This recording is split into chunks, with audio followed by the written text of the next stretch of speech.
Breaking news असां share कर रहे हैं। Sindh high court circuit bench Hyderabad Sukkur Hyderabad motorway mega corruption case के जवाबदारन की ज़मानत मंजूर करे वरती।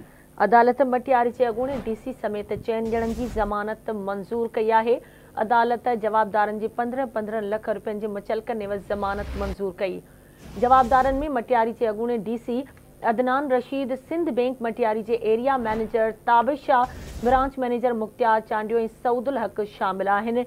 अहम खबर अवां शेयर कई पिया। Sindh high court circuit bench Hyderabad Sukkur Hyderabad motorway mega corruption case के जवाबदारन की ज़मानत मंजूर करे वरती। अदालत मटियारी के अॻूणे डीसी समेत 4 ॼणनि की ज़मानत मंजूर कई। अदालत जवाबदारन की 15-15 लाख रुपयनि की मुचलकन एवज़ ज़मानत मंजूर कई है।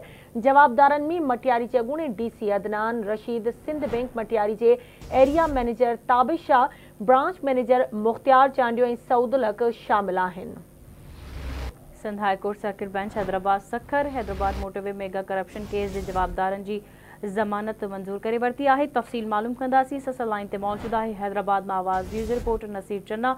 जी नसीर, वधिक छा तफ़सील आहिनि, आगाह कजो। जी बिल्कुल,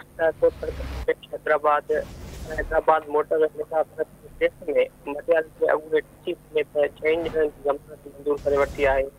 मटियारी के अॻूणे डीसी अदनान रशीद, सिंध बैंक के area manager Tabish Shah, branch manager Chandio Musharraf Feroz के अॻूणे सऊदुल हक की अदालत 15 लाख ने ज़मानत मंजूर करे वरती है। मां तव्हांखे ॿुधायां त सर्किट बेंच 3 हफ़्ता अॻु जी दरख़्वास्त ते जेको दलील मुकम्मल करे वरिता हुआ, अदालत इहो फ़ैसिलो ॿुधायो आहे। जी ठीक है, मुंहिंजी मेहरबानी नसीर अपडेट करण जे लाइ।